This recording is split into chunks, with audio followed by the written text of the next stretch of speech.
menurut gue mindsetnya juga harus mindset investment dalam networking ya. Oke, menarik. Gitu, jangan mau lu nge-take sesuatu aja dari orang tapi lu gak mau nge-give.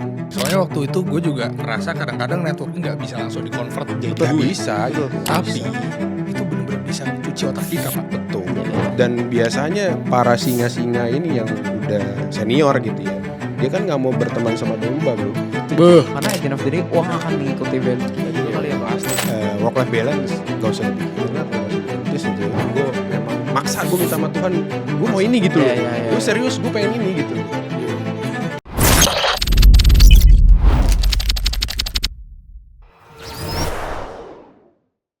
Yo. Itu dulu. Selamat kembali di podcast Revelio Academy. Jadi gue udah bermetamorfosis ya. Gue sebelumnya Sule. Jadi lu lagi jadi nih. Jove lagi. Jove telat nih. Makasih banyak nih buat Sule. Maaf banget ya guys ya. Ada sedikit kesalahan teknis dan kesalahan otak ya guys ya. Jadi. Gue gak ngerti lagi sama lu Jove. Maaf banget nih Bang Harvey. Makasih banget nih Bang Harvey sekali lagi udah datang. Tadi gue nyimak banget sih. Seru banget episode pertama. Iya gila seru. Bisa tahu strugglesnya Bang Harvey. Kalau emang Bang Harvey ini bisa dibilang salah satu perintis juga lah ya. Iya. Bisa dibilang kayak bayar kuliah sendiri, modalnya juga minim, sampai sekarang bisa empire Pak. Empire. Rasa Miliar tuh udah dikatakan udah empire sih. Bukan sudah empire. Rip terhadap Lord. Udah meninggal kan? Oh iya. Oh iya. Sorry. Rangga Lord. Enggak. Bener. Oke, paling pertanyaan gue selanjutnya nih Bang. Kita kan udah tahu nih Bang Harvey journey-nya nih dari ya tadi modal jutaan jadi ratusan miliar. Sebenarnya gue pengen nanya soal yang webinar tadi Bang Harvey. Webinar. Workshop. Workshop, oke. Nah, gue ada pertanyaan kayak kan ada tuh ibarat kata jurnal-jurnal tuh ada namanya signal to noise ratio. Wah, apa tuh signal to noise ratio? Nah, jadi ibarat kata katanya orang kalau mau sukses kan mereka harus hyper fokus dan seimbang lah antara networking sama suksesnya gitu ya. Nah, yang jadi pertanyaan gue, pernah gak sih Bang Harvey ikut workshop terus ngerasa kayak anjing gue gak dapet apa-apa? Pernah banget. Terus gimana? Cara lu cope dengan itu kayak, oh yaudah gak apa-apa, gue tetap sikat lagi nih. Tetap sikat lagi puluhan juta lain gini, gitu. Bro. Apa namanya? Workshop yang gak ada isinya juga ada juga. Gue pernah ikut juga. Maksudnya gak ada apa-apa. Maksudnya gak dapet apa-apa tuh secara teori. Iya teori. Dan isi dari workshopnya tuh gak dapet apa-apa banyak banget gitu. Cuman gue tuh orangnya gini bro. Kalau yang gue yakinin ya. Lu kalau mau pinter di suatu workshop, lu duduknya pasti paling depan. Nah, gue tuh bukan orang yang duduk paling depan. Yang gue incer pertama kali adalah networknya bro. Gitu. Jadi gue tuh kalau workshop, nah kalau lu mau pinter lu duduk paling depan. Tapi lu kalau mau sukses lu duduk paling belakang. Kalau lu sekolah jangan lu isi. Jangan lu. Apalagi di paling belakang gambar di buku tuh biasa tuh. Gambar apa? Di workshop yang mahal biasanya bos-bosnya tuh ngirim karyawan duduknya di depan. Bosnya males-malesan di belakang. Bukan males-malesan, dia cuma ngawasin aja. Oh gini. Udah dapet intinya dia biasanya cabut. Entah itu ngopi, ngerokok apa segala macam. Nah gue biasanya gue ikut keluar lah. Gitu, gue oh gitu? Iya. Oh gitu. Ada flow-nya ya? Iya. Lu ada triknya bro. Dan itu selalu tuh bos di belakang tuh. Iya gak selalu, cuman mostly yang gue temuin kayak ya. gitu. Yang gue kenal tuh, gue kenalan dari situ, oh ternyata dia something ya gitu. Punya apa gitu. Berarti lu mulai dari ikut dulu, nah lu lihat nih mana-mana yang sekiranya menarik. Iya gue mapping bos. Lu tandain nih gue mapping bos. Lu keker dulu nih. Ya gue pasti mapping gitu. Ini penampilannya gini, oh segini gini. Ah gitu. Baru di kepala gue udah. Pakai red dot size pak. Nah, jadi meskipun secara teori mungkin gue gak dapet. Tapi gue dapet yang lain nih. Yang mungkin lebih bervalue dari apa yang mentor atau coach ini bicarakan di situ gitu. Karena dari setelah itu meskipun gak bisa gue aplikasikan, gue bisa memfollow up orang-orang yang gue kenal dari situ. Bener banget. Lu ajak nongkrong. Gue ajak nongkrong, gue ajak ngopi, gue tanya sesuatu yang gue belum pernah lakukan. Nah di situ workshopnya. Di situ lah intinya, real workshopnya. Intinya di situ. Itu 50 juta di situ tuh. Itu real gitu, real. Studi case-nya, terus juga winning apa namanya, sesuatu yang real diaplikasikan tuh di-share di situ. Bener, setuju. Nah pertanyaan gue bang, misalnya lu, let's say pernah gak lu, nah kan gue ada pertanyaan, misalnya lu ikut workshop nih, terus lu untuk networknya nih, pernah gak sih kayak lu ngerasa kayak, aduh networknya pun gak ada benefit, misalnya gini ya, kayak kan networking tuh bisa banyak ya. Kayak gue lumayan kenal banyak orang yang kerjanya emang networking, misalnya makelar gitu, konek-konekin orang gitu. Nah, kalau misalnya lu ikut webinar terus lu ketemu orang nih, gimana cara tahu berapa value yang dihasilkan dari koneksi lu? Ngerti gak? Jadi kayak apakah beneran koneksi itu akan ngasih lu duit atau enggak nanti gitu? Apa lu build yaudah gue tulus aja, cuma mau cari teman aja sambil nyari insight. Jadi kan soalnya nggak semua koneksi bisa kita leverage ke duit kan. Iya betul. Nah, gitu. Bagi teman-teman yang lagi merintis kan mungkin kalau kebanyakan networking justru jadi distraksi lah tanda kutip gitu. Nah itu gue ada pertanyaan di situ sih. Soalnya banyak banget ya kayak fenomena sekarang tuh bisa anak muda nih. Gue gak mau kerja. Mau networking. Gue mau bisnis ya. Itu satu dulu template gitu kan. Gue gak mau jadi karyawan. Yang kedua. Yang kedua gue liat kok bisa gak jalan-jalan. Ya kan? Padahal ikut speed dating startup sama visi mulu. Terus gue liat story-nya networking. Networking. Kalau gak tau kalau story-story Gen Z sama milenial yang you are invited tuh. Tapi 3 tahun kok bisa gak jalan-jalan gitu. Nah kadang-kadang ada networking yang mungkin dia ngerasa dirinya udah produktif dari situ ya kan. Iya. Nah itu gimana tuh Bang cara men-tackle dan gimana cara biar gak jadi orang kayak gitulah. Gimana cara kita bisa somehow create opportunity ketika kita udah networking. Gimana? Gue jawab yang satu dulu nih.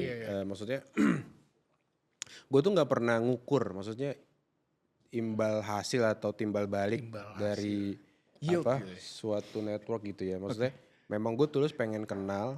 Karena gue meyakini gini sih bro. Sesuatu yang gue mungkin nggak kebutuhan gue pada saat itu mungkin nggak ada di dia gitu. Tapi suatu saat ketika gue butuh gue tahu siapa yang harus gue kontak gitu.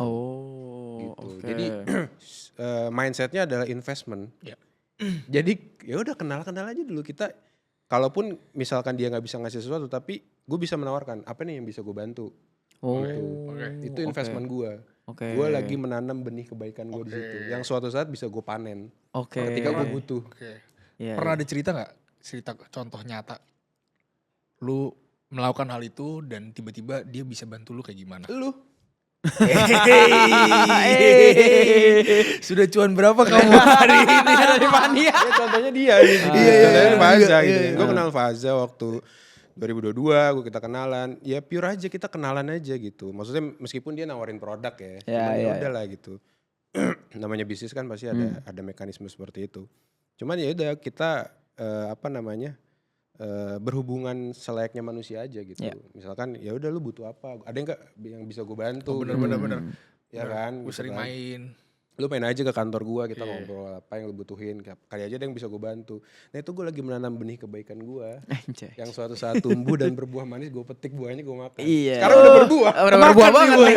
Udah berapa nih berapa yang dari Fani ini. Contohnya salah satu contoh. Jadi menurut gue mindsetnya juga harus mindset investment dalam networking ya. Menarik. Gitu, jangan mau lu nge-take sesuatu aja dari orang tapi lu gak mau nge-give gitu. Tapi cara ngebalance gimana bang? Sama actual kerja lu laptopan, login di berbagai kan bidang. Networking gak harus setiap hari pak. Gimana cara proporsi lu dijadwal gak sih bang? Kayak misalnya weekend doang networking atau kayak 3 hari seminggu gitu? Sebetulnya gak dihususkan, cuman kalau dulu kan merintis otomatis porsi kerja lu atau teknis kerja lu tuh lebih tinggi kan daripada sekarang kan. Sehingga networking paling ya seminggu sekali gitu kan. Seminggu sekali doang ya? Sekali doang gitu. Terus kita ngopi-ngopi tapi tuh meaningful gitu loh. Maksudnya ngomongin yang benar-benar kita butuhkan atau permasalahan kita pada saat itu. Benar. Menurut gue tuh juga gue setuju banget sih. Soalnya waktu itu gue juga ngerasa kadang-kadang networking gak bisa langsung di-convert jadi duit. Bisa gitu. Tapi itu bener-bener bisa cuci otak kita pak. Betul. Jadi betul banget. Kalau misalkan gue networking gue rasain ya. Kayak gue nongkrong sama dia achieve hal apa. Gue secara tidak langsung gue bisa nongkrong sama dia mau ngomong sama gue. Harusnya kalau dia bisa gue bisa dong. Iya kan? Lebih kesana ya. Iya kan. Jadi kadang-kadang ada beberapa hal karena kan kita sebagai bisnis dan tanda kutip bisnismen, apa ya decision making yang kita ambil tuh kan gak jelas ya bentuknya. Gak jelas. Kayak kita main poker kartunya gak kebuka nih. Betul. Kita asal taruh-taruh aja gitu kan. Dan terkadang kita butuh conviction kan dan confidence buat ngambil resiko-resiko itu gitu. Betul. Dan kalau kita ngeliat dia aja berani lompat, masa kita gak berani lompat? Kadang-kadang tuh networking gini loh, sesimpel kita misalnya kita punya masalah ya. Solusinya gak ketemu nih. Bisnis lah misalnya, aduh gimana ya, udah gue giniin, hasilnya jelek, masih belum bagus.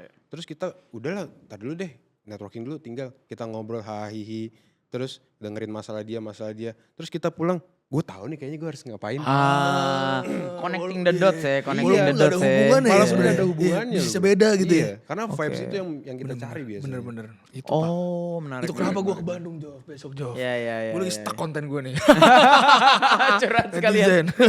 Tolong netizen lihat konten saya. Tolong bantu Faza 100,000 followers. Terus juga ya benar, gue setuju banget kebanyakan networking juga gak buat lo jadi apa-apa.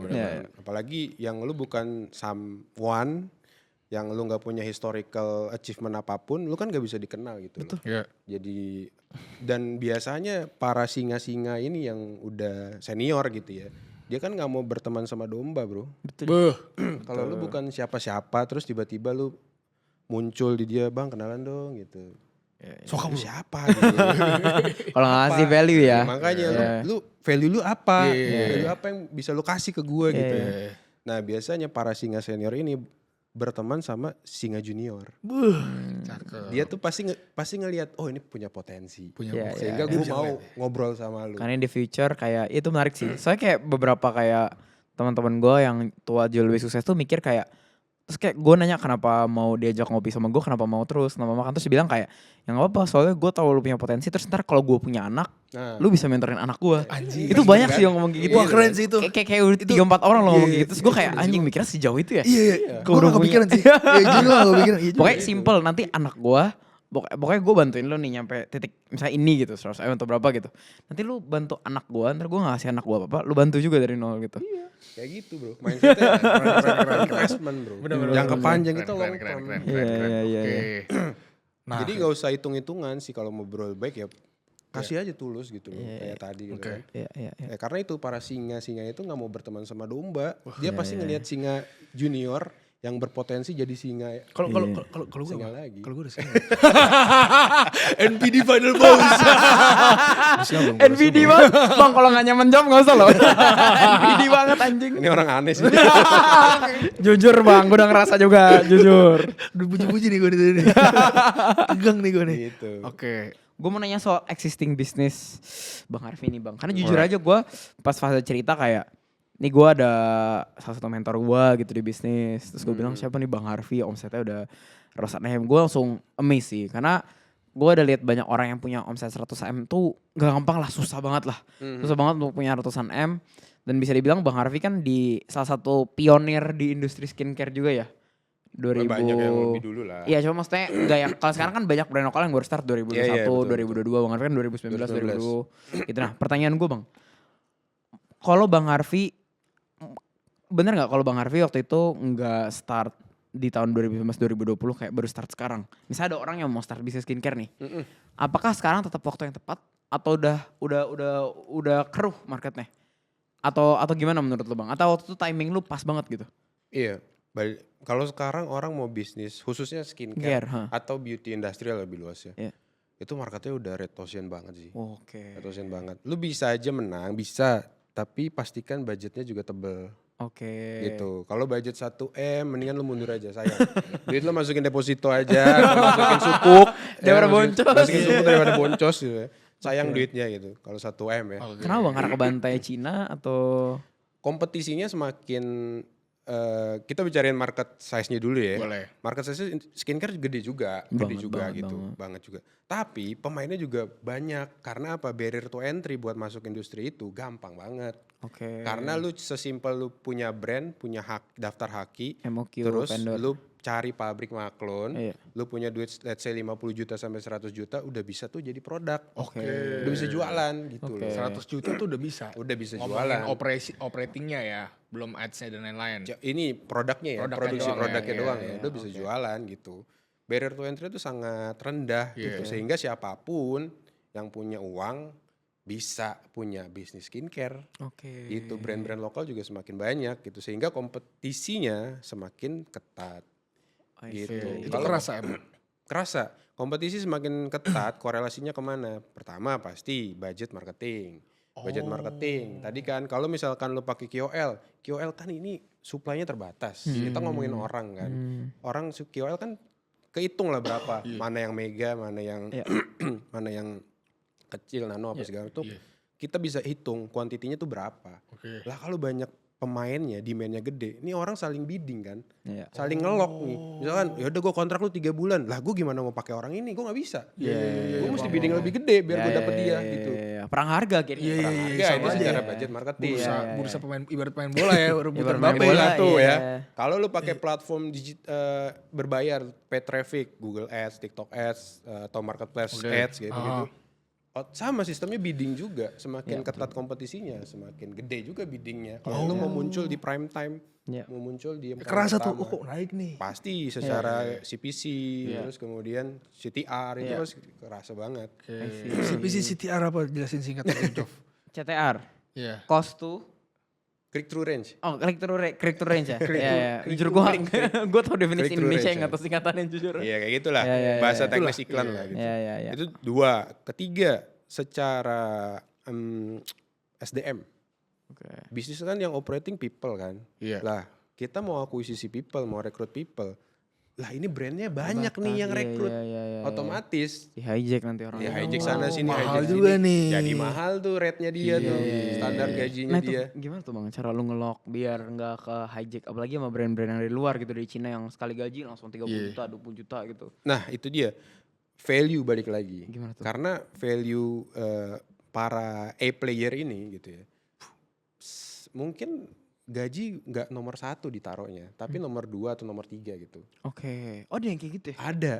Itu A-player tuh mostly ya. Ya mungkin ada yang ngejar uang juga ada gitu. Tapi yang gue temuin gitu nggak semuanya tuh ngejar uang gitu. A-player ini perusahaannya atau? Bukan. Talent yang mau kita akuisisi. Employee ya. A-level tuh maksudnya berarti kalau di sini key person Bang Harvey yang posisinya di atas gitu lah ya. Bagus-bagus lah ya. Gitu. Yang bagus-bagus tuh gak melulu soal uang gitu. Tapi baik itu waktu, culture perusahaan, terus kemudian kenyamanan, benefit, perusahaan selain uang apa aja. Itu jadi pertimbangan buat mereka gitu. Sehingga kalaupun kita gak bisa gaji yang besar, kita bisa main di 4 hal ini gitu. Kita kan ini susah dihitung bro, susah dinilai. Culture lu mau nilai berapa? Gak bisa lu nilai culture. Kenyamanan tuh gak bisa dinilai pakai uang kan. Nah itulah yang kita jaga gitu untuk menarik talent-talent yang bagus. Soalnya ini tau gak sih Bang Harvey, lu yang ini yang dari ChatGPT di hijack Meta yang Labs itu 150 juta USD. Semahal Mbappe anjing. Cuma buat gaji tahunan anjing. Gila banget itu maksudnya. Itu cuma padahal kerjaannya di ChatGPT cuma research engineer doang. Yang gajinya ya maksudnya mahal banget sih. 7 figures tuh 15M sih pertama. Cuma maksudnya buat di Silicon Valley gak terlalu gede gitu. Di hijack udah kayak Mbappe, here we go ada. Sampai ada Fabrizio Romano-nya buat startup ini anjing. Baru ada. Iya. Gitu. Oke, kerasa ya berarti. Kerasa banget. Jadi ya itu balik lagi 3 hal itu pasti kan ngaruhnya ke duit yang kita punya gitu. Makanya tadi gue bilang di awal, kalau misalkan lu mau terjun skincare sekarang, pastiin budget lu tebel. Seberapa tebel? Gue belum ngitung sekarang. Mungkin lebih dari 2M lah ya. Baru worth it ya? Baru bisa jalan lah. Itu pun pas tuh. Dan bener sih Bang, kalau 2M pun juga gak menjamin apa. Tapi kalau mau hire lebih tinggi kesempatan kesuksesannya 2M terus elunya harus udah jadi influencer gak sih? Itu bener gak sih? Iya kalau sekarang bener sih menurut gue. Karena itu harus banget ya Bang? Iya kalau sekarang ya. Itu kan makan cost juga kan? Iya. Kan kita gak usah spending. Iya. Bener. Gak usah bayar. Jadi kalau banyak orang yang masih bertanya kenapa sih para business owner tuh pada konten, simple aja Pak, kita butuh marketing ads yang hemat ya. Iya. Budget yang hemat. Gedein margin ya. Kan gratis ya. kan. Iya bener. I see. Berarti kalau misalnya ada orang mau bikin bisnis sekarang Bang. Misalnya let's say gue tahun ini 23 gue nyamperin lo Bang Harvey. Gue ngerasa gue pengen bisnis gitu. Gue ada modal let's say 10 juta lah. Gitu let's say ya. Worst case lah 10 juta. Atau 50 juta deh, jangan terlalu kecil 10 juta. Gue udah kerja 3 tahun itu 2 tahun let's say ada duit 50 juta. Terus gue tanya Bang, gue better bisnis apa ya? Terus step by step biar gue bisa 1M pertama apa ya? Karena kalau dari corporate lu 1M pertama umur 30 aja tuh udah bagus banget. Bagus banget kan? Hebat. Nah, tapi kan zaman sekarang kan narasinya 1M pertama sebelum 25 Bang. Kalau kata orang-orang nih Bang. Warna apa bos? Warna apa bos? Mau naik McLaren Bang, buru-buru Bang. Gimana? Gimana nih? Kalau ada anak muda nanya gitu lu bakal jawab gimana Bang? Selain lu tampar ya, gak realistis. Yang pertama gak boleh nge-gym. Sama gak boleh tidur siang. goalsnya 1M pertama ya? Mau 1M pertama dari bisnis dan sekarang gue modal 50 juta gitu. Dari bisnis ya? Iya. Pertama kan gue gak tahu nih backgroundnya nih orang seperti apa. Kuliah lah. Secara knowledge-nya seperti apa, selevel apa gitu gue gak tahu kan. Itu dulu yang gue make sure gitu kan. Kalau misalnya udah kuliah, lesnya kuliah. Dia punya pengalaman apa? Dia pernah dagang kah kecil-kecilan atau magang sih paling lah. Kebanyakan biar irit magang sama dagang kecil-kecilan lah ya. Kecil-kecilan gitu kan.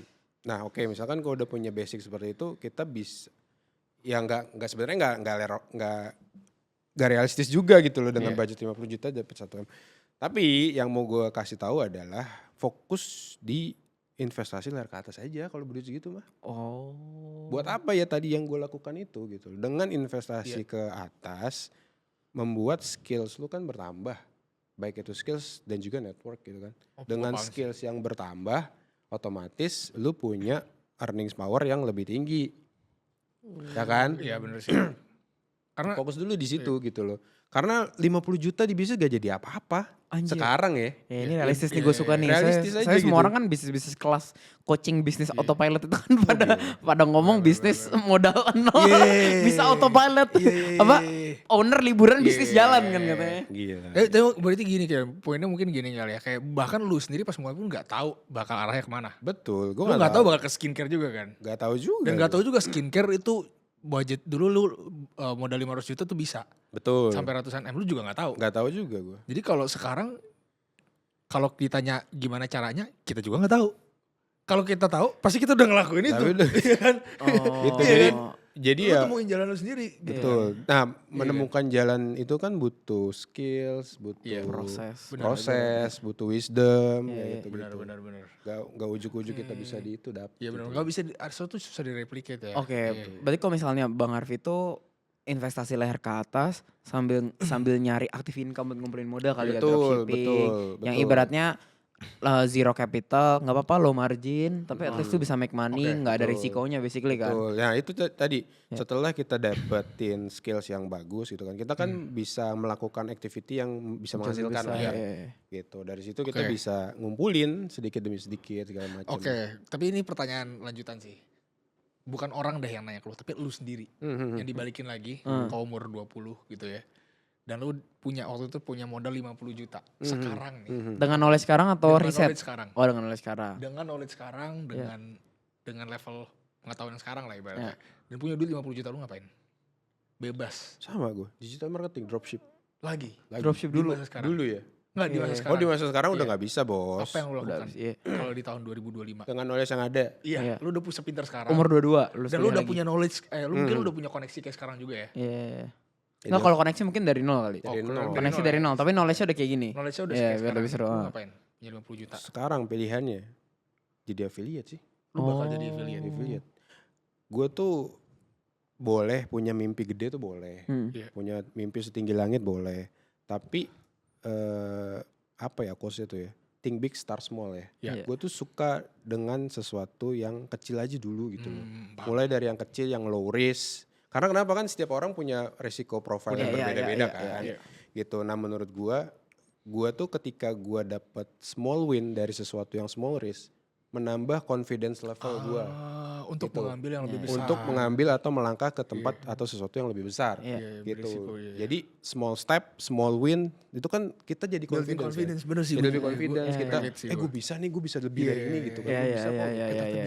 Ternyata bisa. Build confidence dan ego pelan-pelan ya. Iya. Nah beda kalau misalnya kita langsung gede, egonya langsung buka bisnis apa gitu kan. Smelter nikel. Waduh. Gak mungkin. Waduh. Bikin language model AI sendiri. Iya baru misalkan baru lulus terus kemudian ada modal dari orang tua 5M bisnis skincare langsung jebret. Habis semua nol. Susah ya gak realistis. Susah. Tipis-tipisnya dulu. Karena at the end of the day uang akan mengikuti value kita juga kali ya bang. Pasti Bang. Kalau uang kaget tapi value belum segini hilang bang. Iya kan ada ceritanya tuh yang orang mana bukan yang orang US dapat lotre. Oh iya, kan? Habis ya. Jackpot gitu kan. Tahun, iya kayak gitu kan. Terus dia kembali miskin kan. Bener. Ya itu kan balik lagi ke siapa yang ngelola duitnya. Gitu. Bener. Oke. Oke berarti bakal affiliate ya? Iya affiliate tuh berarti kayak lu affiliate value ya. Boleh. Kita buka sekarang. Program affiliate ya. Tipis-tipis. Berarti affiliate tuh apapun ya? Apapun. Jualan apapun. Karena kan gue dulu dapet duit gedenya dari affiliate aplikasi Android. Sekarang masih works ya affiliate ya? Ya mungkin aplikasinya aja yang berbeda. Cuma masih pasti masih works ya. Iya. Oke, make sense. Ini menarik sih. Bener sih. Ya affiliate. Karena ini investasi juga gue mulainya dari sesuatu yang low risk. Jadi gue nyobain dulu obligasi dulu. Rasain bunganya. Rasain ternyata untung dari investasi itu begini, gue bisa ngerasain gitu kan. Kan udah nih, tambahin lah lebih banyak biar untungnya lebih banyak. Dapat nih lebih gede. Kok enak investasi ya? Gue pengen lebih gede lagi. Cobain saham. Terus kripto. Karena kita punya ketahanan mental ketika misalkan kena drawdown, karena kita udah terbiasa gitu. Bener. Gitu. Jadi pembiasaan itu dulu yang dibentuk sih menurut gue. Lu berenang jangan langsung di laut. Iya. Di kolam renang dulu, cetek dulu, udah biasa gitu ya, baru lu berenang di laut. Nah tapi gue punya pertanyaan deh, berarti lu tuh orang yang mencintai proses banget ya, soalnya lu bener-bener menghargai banget tuh kayak small step itu kayaknya lu bener-bener nikmatin. Gak mau instan ya? Gitu. Lu enggak, gue mau instan juga. Gak munafik. Kalau dikasih instan mau juga gue.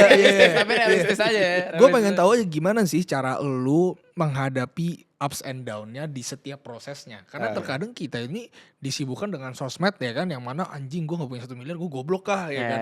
Yang kan sekarang kan sosmed isinya bener-bener kayak gitu.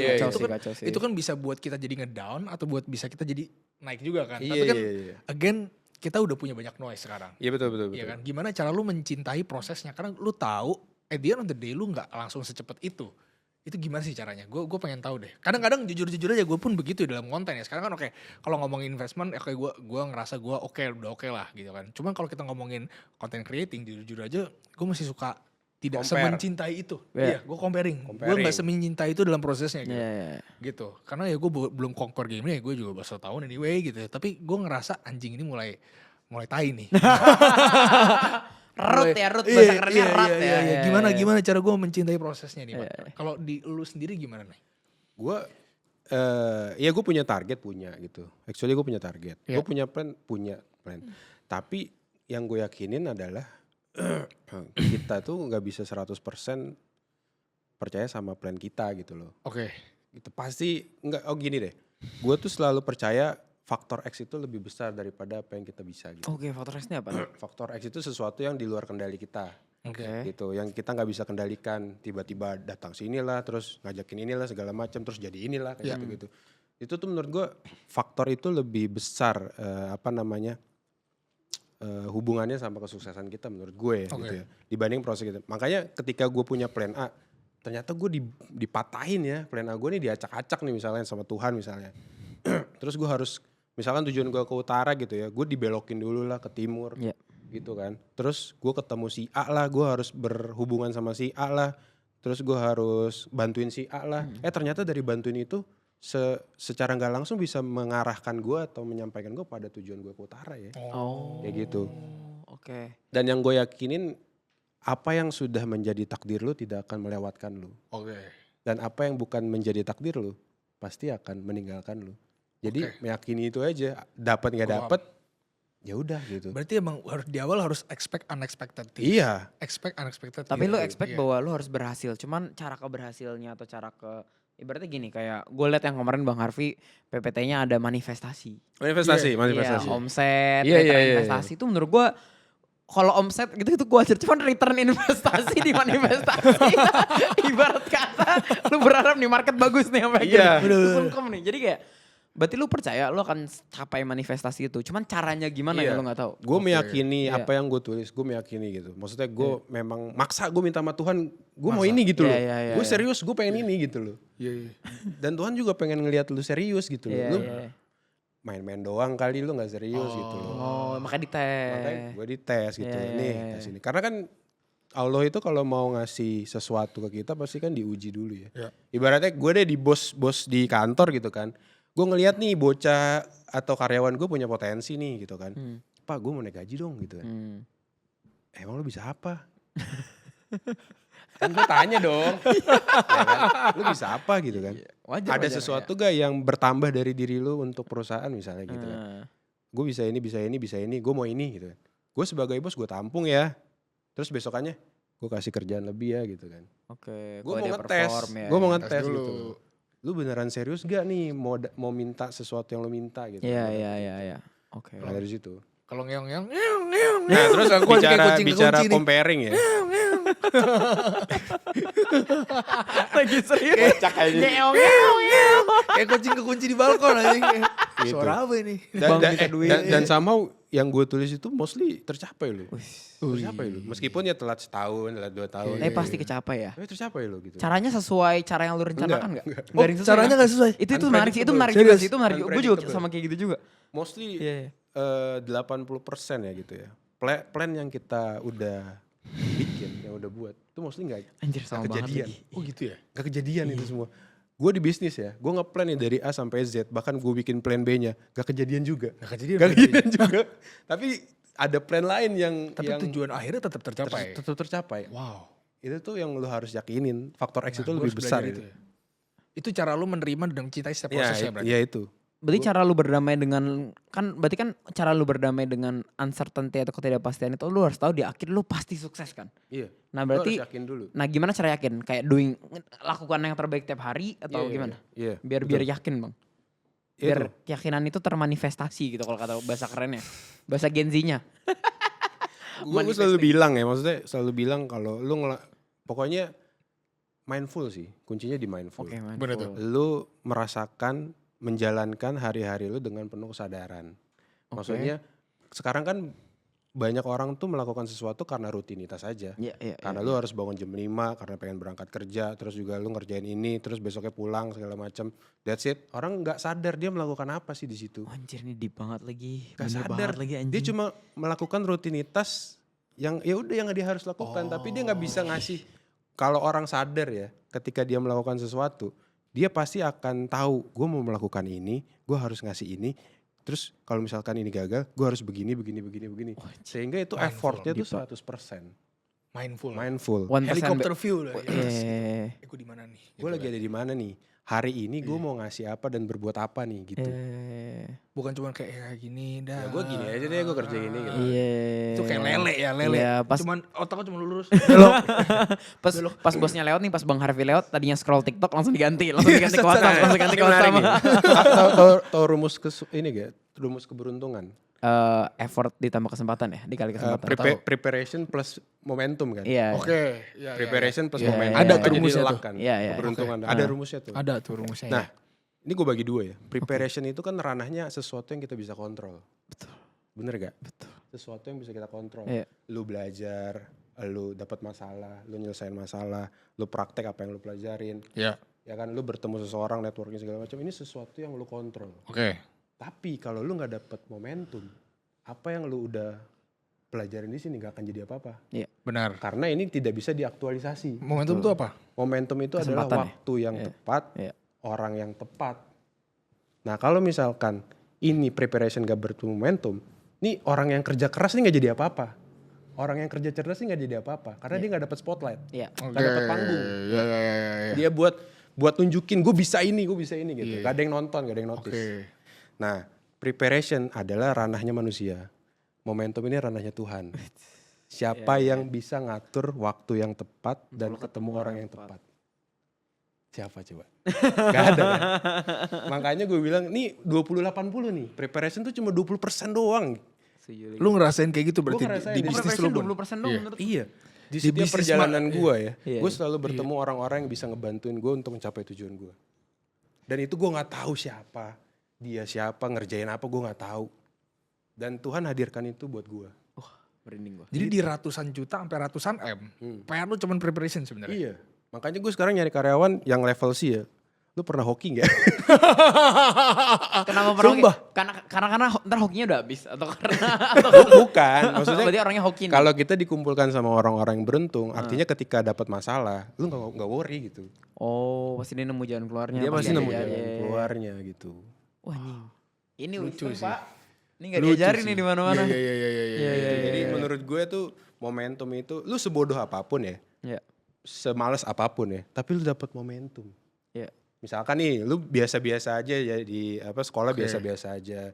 Ternyata bokap lu kenal di perusahaan mana? Ada lowongan nih. Lu biasa-biasa aja, gue sekolah biasa-biasa aja, nggak pintar nggak apa-apa. Tapi lu bisa dapat momentum itu loh. Yang orang gak dapetin posisi itu. Momentum bos. Bener. Dan dunia ini gak adil. Ya. Mengadil ya. Gak adil dunia ini. Gue setuju banget, dunia ini sangat amat gak adil. Dunia ini gak adil. Sangat gak adil. Momentum itu bisa ngerubah hidup lo berarti? Banget lah. Preparation belum tentu. Preparation tuh 20% doang bos. Gue kerja keras banting tulang. Bokap gue deh kerja keras banting tulang. Nyokap gue kerja keras banting tulang. Iya, ngerti banget. Kalau momentumnya gak dapet. Kalau pintunya gak kebuka, pintunya ketutup. Lu gak bisa buka. Tapi gue percaya momentum bisa diciptakan juga bang. Momentum bisa diciptakan. Networking. Betul. Ini hubungannya sama probability. Probability ya. Probability. Ya. Ketemu 1.000 orang. Ada bukunya bro. Apa tuh? The Luck Factor. Oh tahu gue. The Luck Factor. Itu dibahas tuh gimana caranya lu bisa menciptakan keberuntungan.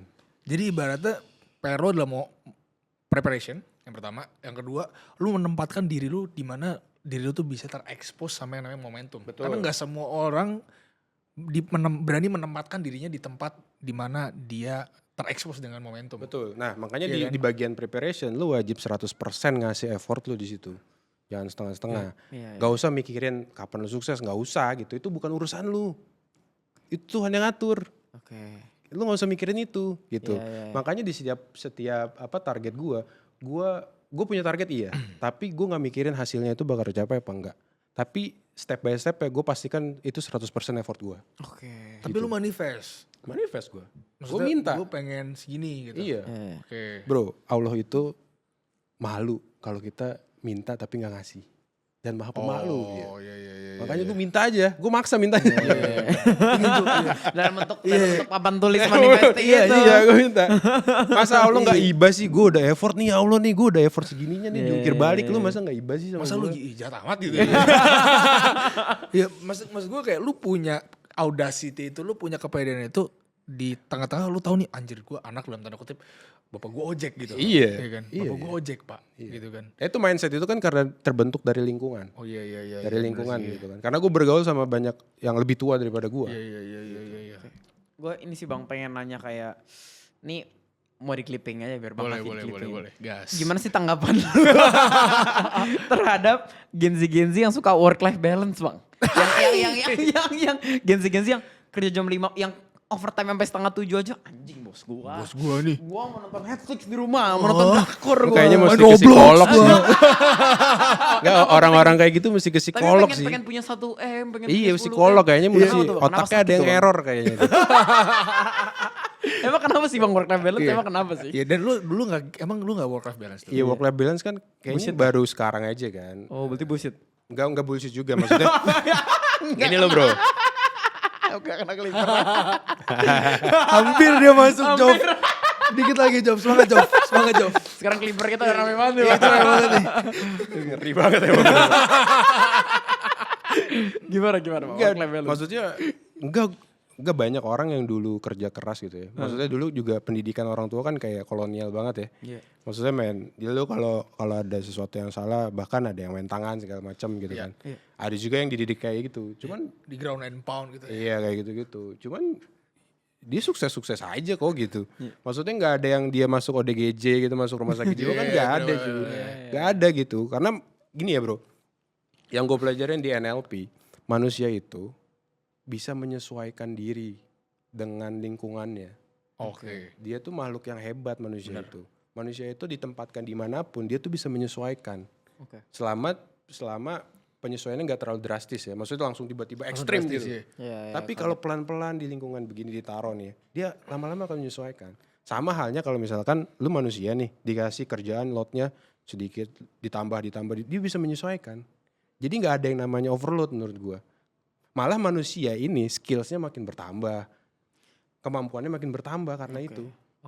Tapi kalau jelas-jelas menolak bang, kayak tadi temanku banyak sih. Gue yakin temannya Faza, Sarah pasti baik juga yang jam 5 TED mau cabut, jam 6 TED mau cabut. Bahkan ada yang jam 3 udah cabut cok. Makanya gak apa-apa. Style SMA anjir. Style SMA anjir. Terus ngumpet-ngumpet, aduh bos gue meeting di luar sampai potong gak balik lagi nih. Bocil SMA cok anjir. Ngaku yang suka bos tuh kalau meeting jam 3 lu happy kan lu. Di luar kan bisa pulang. Gak apa-apa bro, gak apa-apa gitu. Maksudnya itu kan gini ya, kita kan manusia itu ditentukan sama pilihan-pilihan kita di hari kemarin gitu. Betul. Kalau dia memilih hal yang seperti itu, dia harusnya sadar akan menerima konsekuensi seperti apa di kemudian hari. Oh, itu tapi mereka pengen sukses. Halu berarti. Gak apa-apa. Mereka pengen sukses gak apa-apa, halu kan berarti. Iya. Halu kan gitu. Berarti lu percaya Bang bahwa misalnya untuk sukses selain kesempatan tadi, preparationnya adalah kerja keras. Kerja keras. Kerja keras itu penting banget. Penting banget. Tapi kan banyak orang yang kerja keras tapi gak sukses. Contohnya kayak, let's say kayak orang-orang yang di BUMN. Probabilitas untuk naik ke posisi kepala divisi aja tuh 1/10 gitu. Betul. Nah, menteri. Berarti gimana buat orang yang, at least secara korporat dulu deh. Kita kalau ngomongin bisnis kan lumayan ke-measure lah faktornya. Yeah. Ketemu banyak orang, investasi leher ke atas. Yeah. Tapi kalau korporat Bang, gimana tuh Bang? Gimana cara orang bisa sukses dari korporat? Jelas kuotanya terbatas buat naik ke atas. Ya pertama lu harus pintar berpolitik. Oke. Kalau di berarti itu part of preparationnya ya? Preparationnya ya, lu harus pintar berpolitik, lu harus jadi nice guy gitu kan. Pintar memilih teman, berkelompok sama siapa, itu kan part of politik ya. Dan di korporat sangat dibutuhkan itu untuk naik ke atas gitu. Yang kedua kalau mau cepet, lu pindah kantor.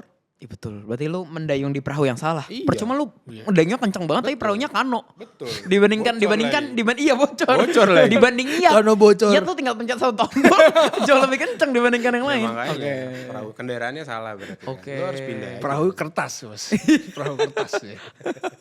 Pesan terakhir buat Bang Harvey, pesan-pesan buat Gen Z dan milenial yang mau bisnis dari nol. Ya tadi punya modal 50-100 juta, bisnis dari nol dan dari mindset dan intinya gimana sih biar percaya sama diri sendiri. Tapi jangan pakai jawaban tetap semangat, jangan. Kita gak terima jawaban. Harus jawabannya clippable. Gitu. Iya, harus kontroversial. Gue gak nyiapin lagi gue di briefing sebelum mulai doang anjir. yang real. Iya, kayak tongkrongan aja Bang. Iya. Pesan-pesan ya. Iya, yang real ke gua misalkan gitu. Iya. Enggak, Faza effortnya cukup gila sih. Singa junior gue ya. Singa junior. Final boss anjing NPD anjing. Ya jadi apa namanya, work life balance gak usah dipikirin lah kalau masih merintis gitu ya. Karena itu ngaruh ke mindset gitu ya. Ngaruh ke mindset sehingga mindset lu bilang A, eksekusinya jadi begitu segala macam. Jadi work life balance menurut gue dikesampingkan dulu sampai mungkin lu bisa menghasilkan sesuatu dan ngasih self reward buat diri lu sendiri gitu loh. Gitu. Terus kemudian buat yang belum jadi apa-apa ya fokus aja ngasih effort terbaik di setiap posisi atau kondisi yang lo saat ini jalanin gitu. Karena lo nggak akan tahu momentum itu datangnya kapan, dari siapa dan di mana itu datangnya gitu. Benar. Karena dengan fokus ngasih 100% effort lo, gue yakin lo nggak akan rugi karena itu semua baliknya ke lo. Apapun yang lo keluarkan di situ, masalah yang lo selesaikan dengan 100% effort, baliknya akan ke lo lagi. Skills lo meningkat. Terus kemudian status lu meningkat, kemampuan lu juga meningkat. Kayak gitu. Kata-kata hari ini. Dari manusia yang bisa mencetak ratusan miliar. Ya guys. Terima kasih banyak nih. Terima kasih. Bang Harvey. Thank you. Semoga kita bisa bahas. Sebenarnya gue masih banyak banget pertanyaan teknikal bisnis sih Pak. Kayak ibaratnya kapan lu bagi dividen, gimana cara lu bagi saham, gimana cara lu alokasiin modal buat inventory, marketing segala macam. Tapi nanti pas kita sempet. Gas. Thank you so much. Part 2. Thank you Bang Harvey. Bye.